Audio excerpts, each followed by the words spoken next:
آج ہم جنوبی ایشیا کی تاریخ کے ایک آپ کہہ لیں بہت ہی اہم موڑ پر بات کریں. جی مغلیہ سلطنت کا قیام، بالکل. اور خاص طور پر ہم سلطنت کے بانی ظہیر الدین محمد بابر اور پھر ان کے بیٹے نصیر الدین محمد ہمایوں ان کے ادوار کا جائزہ لیں گے. جی ہاں، جنہوں نے بر صغیر کے نقشے کو ہمیشہ کے لیے بدل دیا. بالکل. اور دیکھیے ہماری گفتگو جو ہے یہ Mughal empire from Babur to Humayun نامی دستاویز کے نوٹس پر مبنی ہے. اچھا. یہ PPSC برادرز اکیڈمی کے نوٹس ہیں، تو ہم کوشش کریں گے کہ ان سے جو اہم معلومات ہیں، دلچسپ پہلو ہیں، وہ نکال کر سامنے لائیں. ٹھیک ہے. اور مقصد صرف یہ نہیں کہ واقعات بتا دیں، بلکہ یہ سمجھنا ہے کہ بھئی وسطی ایشیا سے آ کر بابر نے اتنی بڑی سلطنت کی بنیاد آخر رکھی کیسے؟ کن حالات میں؟ جی ہاں. اور شروع میں کیا چیلنجز تھے بابر کو، ہمایوں کو، اور پھر ان کے فیصلوں نے آپ دیکھیں فوجی حکمت عملی، انتظامیہ، یہاں کی ثقافت، اس پر کیا اثرات چھوڑے؟ بالکل دیر پا اثرات. تو آئیے تاریخ کے اس باب میں ذرا گہرائی تک اترتے ہیں. ضرور. تو مغلیہ سلطنت جو 1526 سے 1857 تک رہی، یہ تو بر صغیر کی تاریخ میں ایک سنگ میل ہے. جی ہاں. بابر، جن کا شجرہ تیمور اور چنگیز خان دونوں سے ملتا تھا، وہ اس کے بانی تھے. اچھا، والد کی طرف سے تیمور اور والدہ کی طرف سے چنگیز خان. جی بالکل. اور یہ ایک لمبا سلسلہ تھا، کوئی 17 حکمران گزرے ہیں بابر سے بہادر شاہ ظفر تک. ان میں سے جو پہلے 6 ہیں، بابر، ہمایوں، اکبر، جہانگیر، شاہجہاں، اورنگزیب، انہیں عظیم مغل کہا جاتا ہے. جی عموماً یہی مشہور ہیں. ہاں، انہوں نے ہی سلطنت کو اصل میں وسعت دی، استحکام بخشا. اکبر ظاہر ہے اپنی پالیسیوں کے لیے مشہور ہے، انتظامی، مذہبی. اور شاہجہاں اپنی تعمیرات کے لیے. جی تاج محل تو سب جانتے ہیں. بالکل. لیکن پھر 1707 میں اورنگزیب کے انتقال کے بعد معاملہ خراب ہونا شروع ہوا.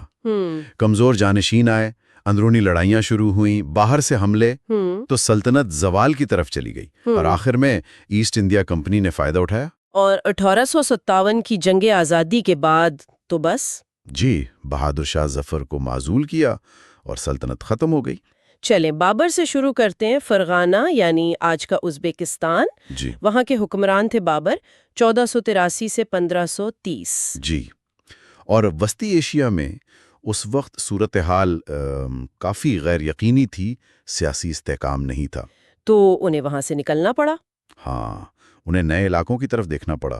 1504 میں کابل پر قبضہ کیا، جو ایک اہم قدم تھا. کابل آ گیا تو پھر نظریں ہندوستان پر. بالکل. کابل کے وسائل تو محدود تھے. ایک بڑی سلطنت بنانی تھی تو شمالی ہندوستان کا زرخیز علاقہ وہ تو چاہیے تھا. اور یہاں ایک بڑے دلچسپ بات سامنے آتی ہے کہ بابر کو ہندوستان پر حملے کی دعوت ہندوستان کے اندر سے ہی ملی. جی ہاں، یہ حیران کن ہے.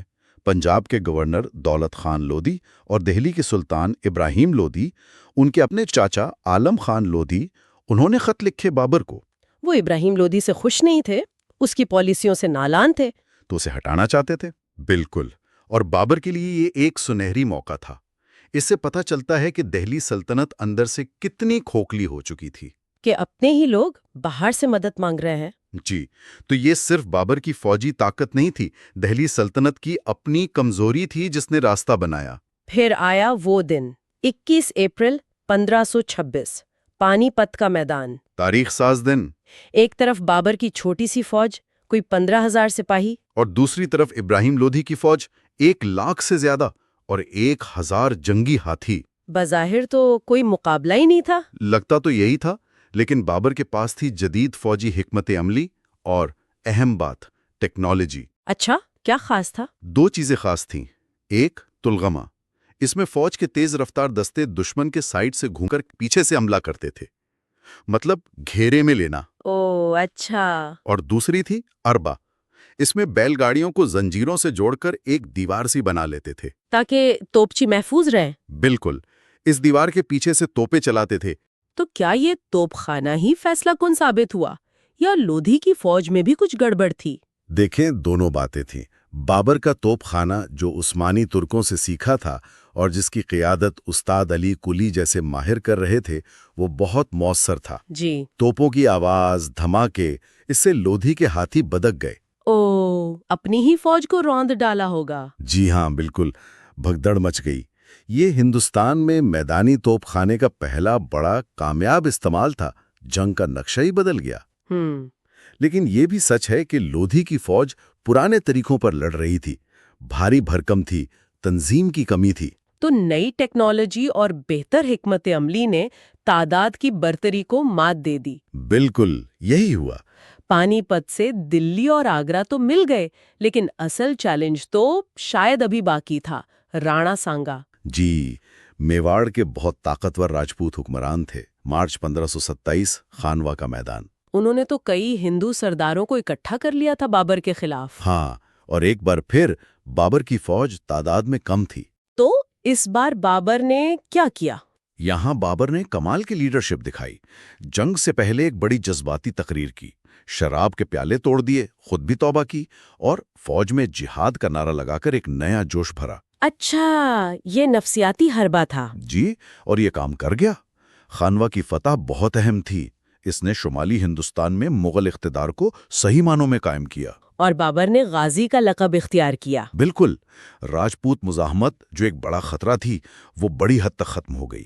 بابر کے دور کی ایک اور چیز جو آج تک موضوع بحث ہے، وہ بابری مسجد ہے۔ جی، اسے 1528-29 میں بابر کے حکم پر ان کے جنرل میر باقی نے ایودھیا میں بنوایا تھا۔ لیکن بعد میں یہ جگہ ہندوؤں کے لیے بھگوان رام کی جائے پیدائش کے طور پر اہم ہو گئی۔ ہاں، اور اس سے ایک لمبا تنازع شروع ہوا۔ 6 دسمبر 1992 کو مسجد گرا دی گئی، جس کے بعد ملک بھر میں فسادات ہوئے۔ پھر 2019 میں بھارتی سپریم کورٹ نے فیصلہ دیا کہ وہ جگہ مندر کے لیے ہے اور مسجد کے لیے الگ زمین دی جائے۔ تو یہ ایک تاریخی یادگار بھی ہے اور جدید سیاست کا ایک اہم نقطہ بھی۔ ہم یہاں صرف وہ حقائق بتا رہے ہیں جو ہمیں ملے ہیں۔ جی بالکل، غیر جانبداری سے۔ بابر نے ایک اور کام کیا، فارسی کو سرکاری زبان بنایا۔ اس کا کیا اثر ہوا؟ یہ بہت اہم فیصلہ تھا۔ فارسی صرف دفتر اور دربار کی زبان نہیں بنی، بلکہ اس نے یہاں کے فنون، شاعری، تاریخ نویسی سب پر گہرا اثر ڈالا۔ اور اردو زبان کی ترقی میں بھی اس کا کردار رہا؟ یقیناً، اردو اسی دور میں شکل پکڑ رہی تھی، فارسی، عربی اور مقامی بولیوں کے ملاپ سے۔ بعد کے مغل بادشاہوں، خاص طور پر اکبر، جہانگیر، انہوں نے تو فارسی اعلی علم و فن کی بڑی سرپرستی کی۔ اور یہ اثر کافی دیر تک رہا؟ جی ہاں، مغلوں کے زوال کے بعد بھی فارسی اہم رہی، جب تک انگریزوں نے انگریزی نافذ نہیں کر دی۔ اور بابر خود بھی تو لکھنے والے تھے، ان کی آپ بیتی تزکے بابری یا بابر نامہ۔ جی ہاں، کمال کی کتاب ہے۔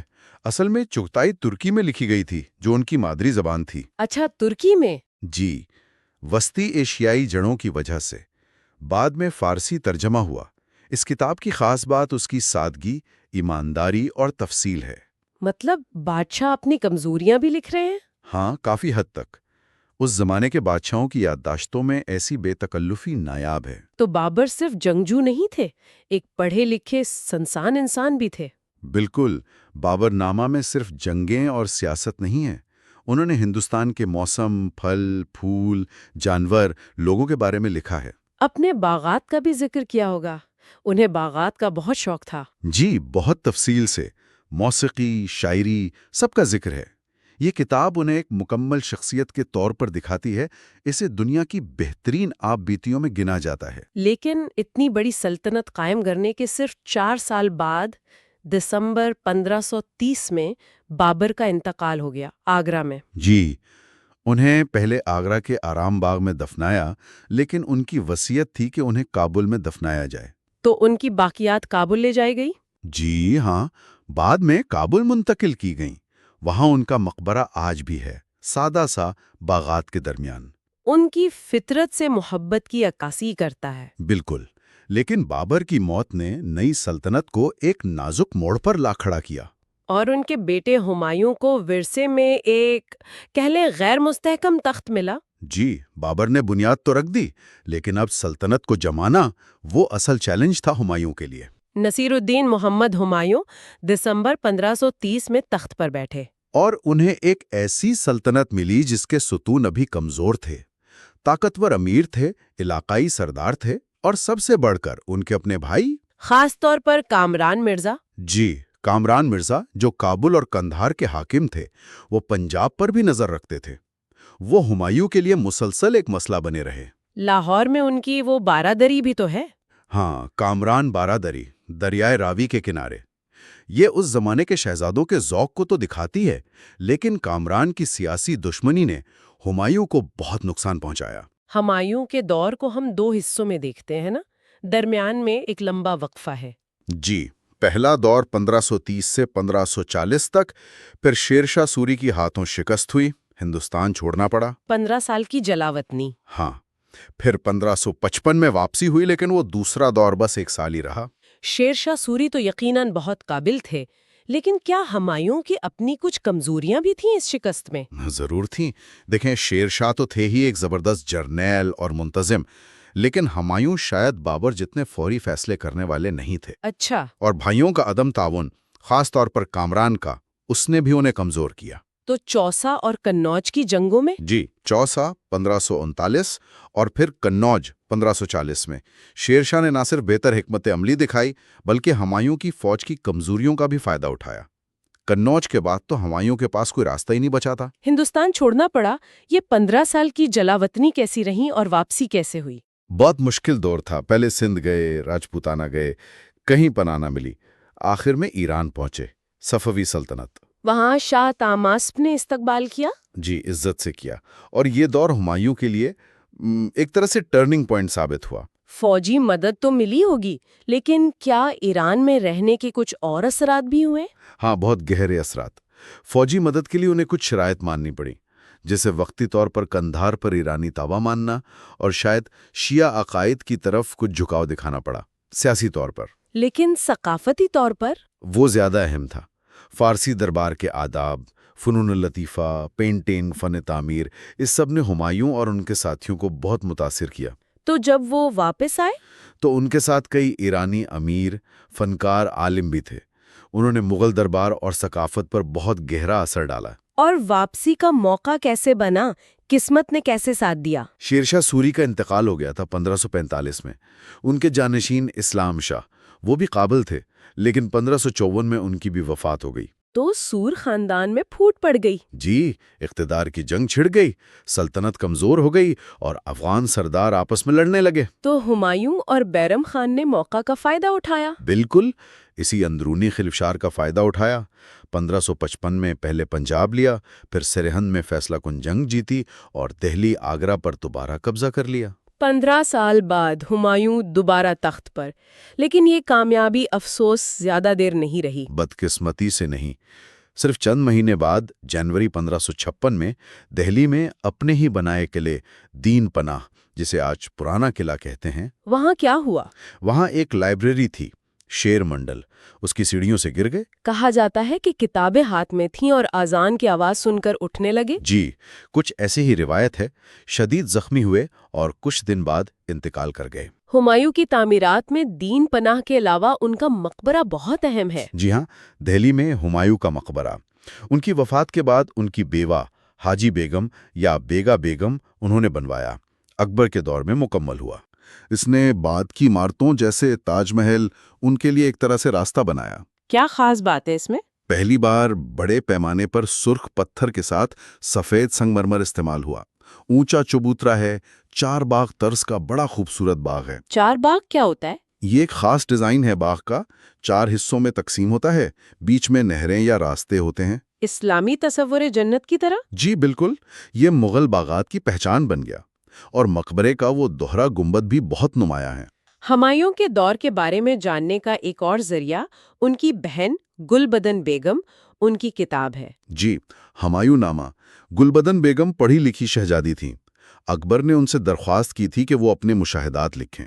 تو یہ کتاب فارسی میں؟ ہاں جی، فارسی میں، اور یہ بہت اہم ہے کیونکہ یہ مغل حرم کی زندگی، خاندانی رشتے، سفر کی مشکلات، جلا وطنی، ان سب پر ایک خاتون کی نظر سے روشنی ڈالتی ہے۔ ایسی تفصیلات سرکاری تاریخوں میں نہیں ملتی۔ بہت کم۔ اچھا، جب ہمایوں جلاوطن تھے تو ہندوستان پر شیر شاہ سوری کا راج تھا۔ ان کا دور بھلے مختصر تھا، 1540 سے 1545، لیکن بڑا اہم مانا جاتا ہے۔ بلا شبہ، شیر شاہ ایک غیر معمولی منتظم تھے۔ انہوں نے زمین کی پیمائش کروائی، لگان کا نظام بہتر کیا، روپے کا سکہ جاری کیا۔ اور وہ سڑکیں، جی ٹی روڈ؟ ہاں، شاہراہ اعظم جو بنگال سے پشاور تک جاتی تھی اس کی مرمت کروائی، اسے بہتر بنایا، مسافروں کے لیے سرائیں بنوائیں، تجارت آسان کی۔ دفاع پر بھی توجہ دی، روہتاس قلعہ؟ جی، جھیلم کے پاس شمال مغربی سرحد کی حفاظت کے لیے اور گکھڑ قبائل پر نظر رکھنے کے لیے یہ بہت بڑا اور مضبوط قلعہ بنوایا۔ آج بھی قائم ہے؟ جی ہاں، یہ ان کی فوجی اور انتظامی صلاحیتوں کا ثبوت ہے، لیکن ان کی سلطنت اتنی جلدی بکھر گئی۔ اس سے کیا ظاہر ہوتا ہے؟ یہی کہ صرف ایک شخص کی قابلیت کافی نہیں ہوتی، اداروں کا مضبوط ہونا ضروری ہے۔ ان کے جانشین کیوں ناکام رہے؟ اسلام شاہ کے بعد کیا ہوا؟ اسلام شاہ 1545 سے 1554 نے تو کسی طرح سنبھالے رکھا، لیکن ان کی موت کے بعد سور خاندان میں خانہ جنگی شروع ہو گئی۔ اقتدار کے کئی دعوے دار؟ جی، عمرہ بھی خودسر ہو گئے، سلطنت بکھرنے لگی۔ اور یہی وہ انتشار تھا جس نے ہمایوں کی واپسی ممکن بنائی۔ بالکل، یہ تاریخ کا ایک اہم سبق ہے کہ اندرونی استحکام کتنا ضروری ہے کسی بھی ریاست کے لیے۔ تو آج کی اس گفتگو کا خلاصہ کریں تو ہم نے دیکھا کہ کیسے بابر وسطی ایشیا سے آئے، جی، جدید فوجی حکمت عملی استعمال کی، ہندوستان کی اندرونی کمزوریوں کا فائدہ اٹھایا اور مغلیہ سلطنت کی بنیاد رکھی۔ اور وہ صرف ایک جنگجو نہیں تھے، ایک مہذب، علم دوست حکمران بھی تھے۔ بابر نامہ اس کا ثبوت ہے۔ پھر ہم نے ہمایوں کا دور دیکھا، مشکلات سے بھرا ہوا، تخت نشینی، پھر شکست، لمبی جلاوطنی، فارسی مدد سے واپسی، لیکن پھر اچانک موت۔ ان کی زندگی ایک مسلسل جدوجہد تھی، لیکن ان کی واپسی نے اکبر کے عظیم دور کا راستہ ضرور صاف کیا۔ اور ان کا مقبرہ ایک شاندار یادگار۔ جی، اور اس دوران ہم نے شیر شاہ سوری کے مختصر مگر بہت اہم دور کو بھی دیکھا، انتظامی اور تعمیراتی کام۔ بالکل، ان سب واقعات سے کئی اہم باتیں سمجھ آتی ہیں۔ جیسے کہ ایک تو قیادت کی اہمیت، جیسے بابر کی۔ دوسرا، نئی ٹیکنالوجی کا کردار، جیسے توپ خانے نے جنگ کا انداز بدل دیا۔ تیسرا، اندرونی لڑائی جھگڑوں کے نقصانات، لودھی اور سور سلطنتیں اسی وجہ سے گئیں۔ جی، اور چوتھا، ثقافتوں کا ملاپ اور تسلسل، فارسی زبان کا اثر، فن تعمیر کا ارتقاء۔ تو اس ساری بات چیت سے یہ سمجھنے میں مدد ملتی ہے کہ تاریخ کی اتنی بڑی سلطنت کی شروعات کتنی غیر یقینی اور چیلنجوں سے بھری ہو سکتی ہے۔ اور کیسے شروع کے حکمرانوں کے فیصلے صدیوں تک اثر ڈالتے ہیں۔ بالکل۔ اور آخر میں ایک سوال سامعین کے لیے چھوڑ جاتے ہیں۔ جی، بابر اور ان کا خاندان وہ ہندوستان کے لیے باہر سے آئے تھے، تو آخر وہ کیا عوامل تھے جنہوں نے اس بیرونی خاندان کو وقت کے ساتھ ساتھ ہندوستان کا اپنا بنا دیا؟ دلچسپ سوال ہے۔ کیسے انہوں نے نہ صرف یہاں حکومت کی، بلکہ یہاں کی ثقافت، فن تعمیر، معاشرت، ان سب میں اتنے گہرے نقش چھوڑے کہ آج بھی ان کا اثر باقی ہے۔ اس پر ضرور سوچئے گا۔